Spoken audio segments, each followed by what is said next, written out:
What's up, boys? Coming here to recap UFC Fight Night in Edmonton. Moreno versus Albazi. Moreno killed Albazi, maybe making a comeback in the division. Rose sold the bag. Youssef Zalal looking like a good prospect. Let's get into it. Starting off with the main event, Brendon Moreno versus Amir Albazi. Brendon Moreno just pieced his way to just destroying Albazi. Albazi had no output. He had no takedowns. He really had nothing for Moreno. Moreno looked great, but I'd say that this definitely was a step down in competition. I had medium confidence in Moreno. I did think this fight would go to decision. I called it perfectly. I just definitely didn't think Moreno would destroy Albazi as bad, but maybe the surgery, double surgery in the neck and spine, year layoff maybe took a toll. He didn't really have pressure. He was throwing heat, but Moreno was clipping him good. He honestly almost finished him a couple times. He destroyed him, looked great. Didn't get the finish, but Moreno, he could be maybe on a title resurgence, but it's hard to say just because Albazi was a step down. But let's move on to the next fight.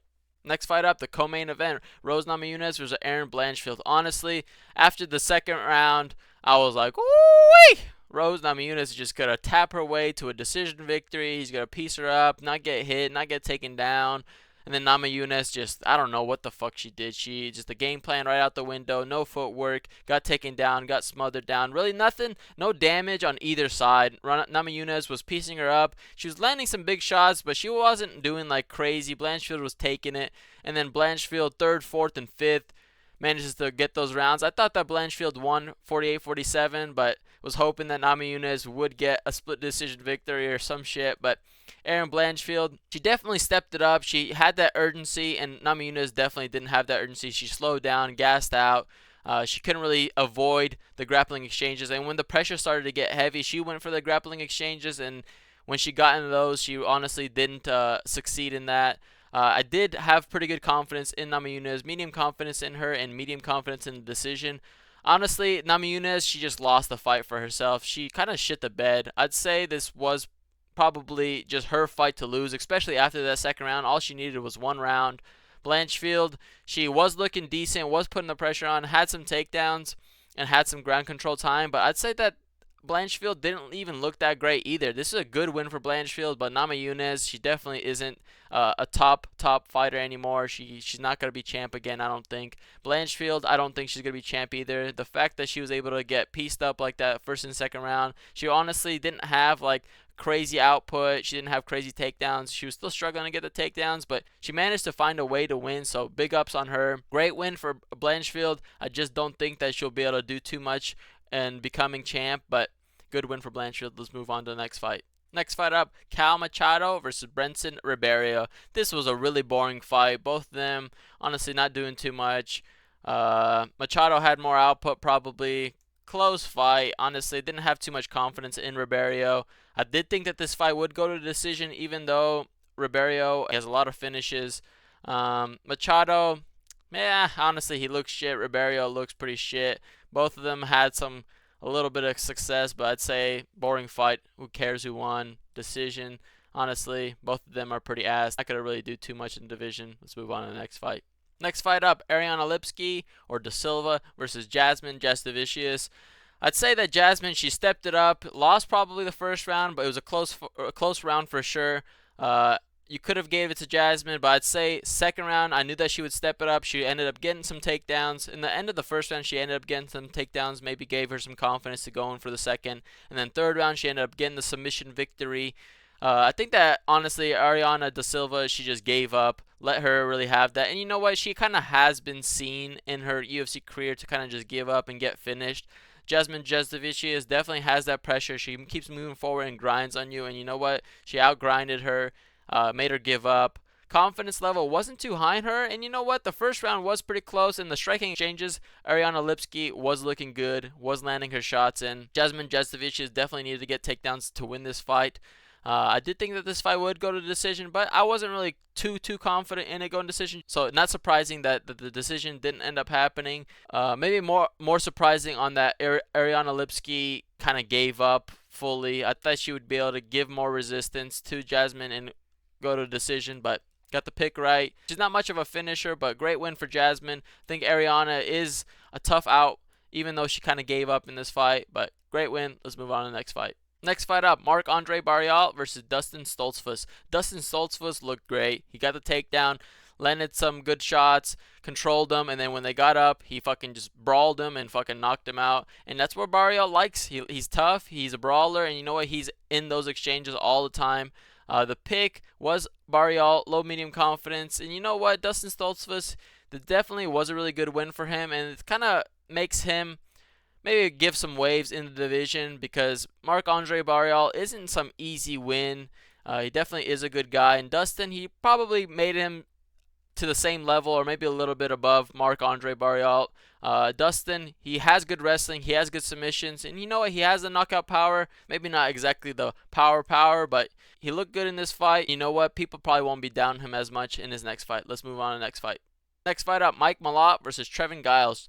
Honestly, Giles, he could have won that first round, but this was just a snooze fight from Malott. He was saying that he just needed to get a win, but I did predict that this fight would go to decision and Mike Malott winning, but I had low confidence in it. And you know what, Mike Malott, he kind of did what I thought he would do in the aspect of just taking it easier, trying to box, strike, get some takedowns in, but I feel like he just wasn't urgent enough to find that finish when he is a finisher and he's good at those positions. I think that he was just on the feet with Giles a little bit too much. Even though this was probably not as dominant as people thought that Malott would do, I feel like Giles, he honestly didn't bring it as much as he should have. He's honestly kind of just fine with just jabbing and throwing like shitty shots. I mean, he was landing some shots, but Mike Malott definitely deserved this win. He was more urgent. He tried stuff, but that's not to say that he had as much urgency to actually win the fight. He was just outpointing Giles. So Malott by decision was the pick. He ended up winning.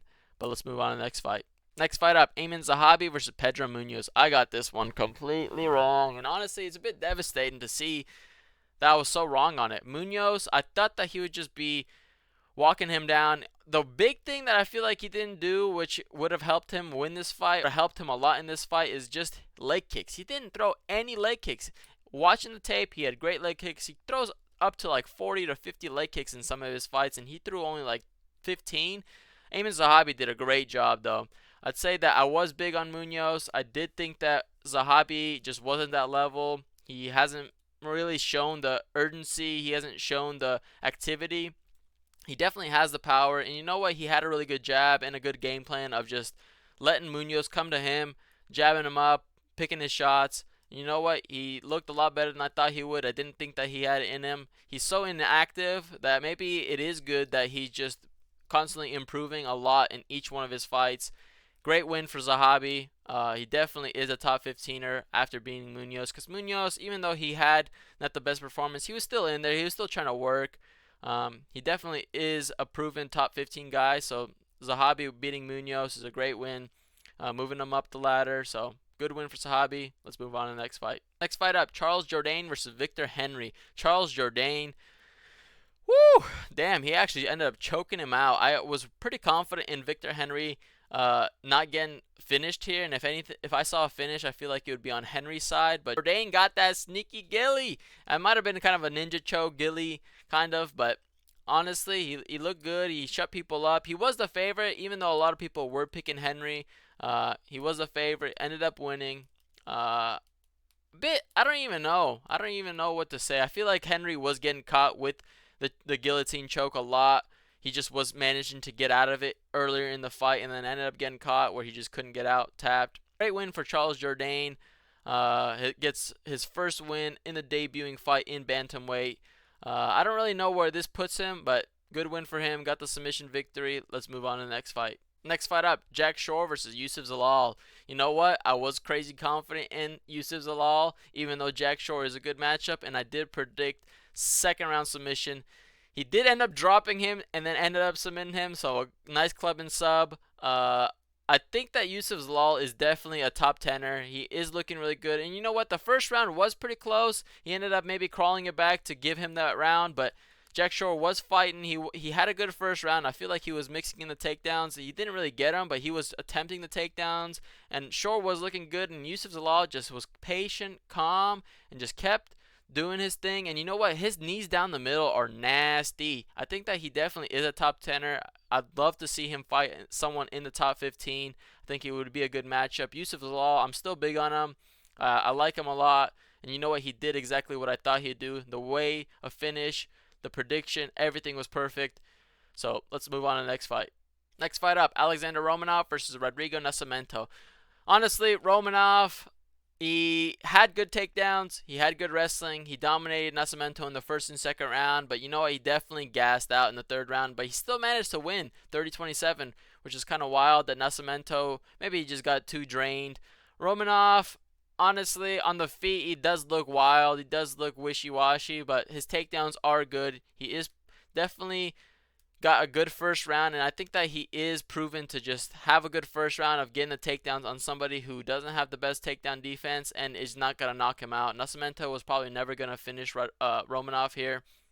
And I feel like Romanov, it was a bit of a letdown. He definitely needed to find a submission here to maybe get some waves in the division, but him not finishing him not getting into like ultra dominant positions and I don't know, kind of gassing out towards the end. I'd say that this definitely doesn't put him that much higher than what he's at already. I feel like if you give him somebody who is a powerful striker, he will struggle. He will gas out more. Nascimento just had nothing for him, and Romanov just kept taking him down, kept taking him down. Prediction, medium confidence in him. You know, he ended up winning. I did think that he would submit him, but he got the win. So let's move on to the next fight. Next fight up, Sydney versus Garrett Armfield. Don't even fucking get me started. I know I had money on Armfield. I know I picked Armfield. I was confident in Armfield. But what the fuck, bro? Those were clear second and third round for Armfield. I don't know. I guess sometimes that is just MMA. The judges won't always get it right. So you can't be too upset about it. That is the risk that you take. But Sydney, he looked decent. He honestly didn't have like crazy much on the feet for him, and Armfield was better on the ground. He had takedowns. He had 4 takedowns in this fight. I feel like it was a clear 29-28, but you know what? Maybe it was closer than I thought just because I have the bias towards Armfield. I think that honestly, maybe the confidence level was a little too high on Armfield. Maybe the confidence level on the finish was a little bit too much as well, but I'd say that Armfield was landing his shots. Nobody was that close of getting finished. Maybe there were some submission attempts that were closer, but I'd say that Sydney, he didn't deserve to win this fight, but maybe it was closer than I thought. But I feel like Armfield got robbed in this fight. Let's move on to the next fight. Next fight up, Chad Enheliger versus Cody Gibson. Honestly, I don't know why I wasn't more confident in Cody Gibson. I knew that the game plan was just so easy of just getting the takedowns and controlling him because Enheliger, he has good striking, he has a good jab. He's technical, but all of his losses are come by submission, and you know what? His takedown defense is honestly piss poor. He kept pointing after he lost to like, Gibson, this is boring, lost because he was trying to just take me down. Like, motherfucker, get your takedown defense better. Like, simple as. Like, Cody Gibson deserved to win. He dominated you, and Enheliger had nothing for him on the ground. Takedowns were super easy. Got 5 takedowns, controlled him. He almost submitted him like 3 times, 4 times, but Enheliger was tough. Managed to survive. But I'd say that Gibson, confidence levels should have been more just because the game plan was so easy. But Gibson is a lower level guy, so maybe that's why the confidence wasn't as high. Got the pick exactly right, so that's pretty good. But let's move on to the next fight. Last fight up, Jamie-Lyn Hort versus Ivana Petrovic. This was a pretty boring fight. Both of them are low level. I didn't have too much confidence in Hort. It was a split decision for Hort. I did think that this fight would go to decision. Honestly, it was pretty boring. Nothing looked like it was happening. There was a submission attempt from Hort. Maybe it looked a little bit dangerous. There's an armbar that looked kind of like it was in, but Petrovic, she's decent on the ground. Hort just wanted it more. She kept pushing, but not too much. She kept pushing enough to win, but enough to make it boring as well. This was the first fight. Didn't really start off the card that well, but got the prediction perfectly right. That's going to be my UFC Fight Night in Edmonton. Moreno versus Albazi recap. Thanks for watching.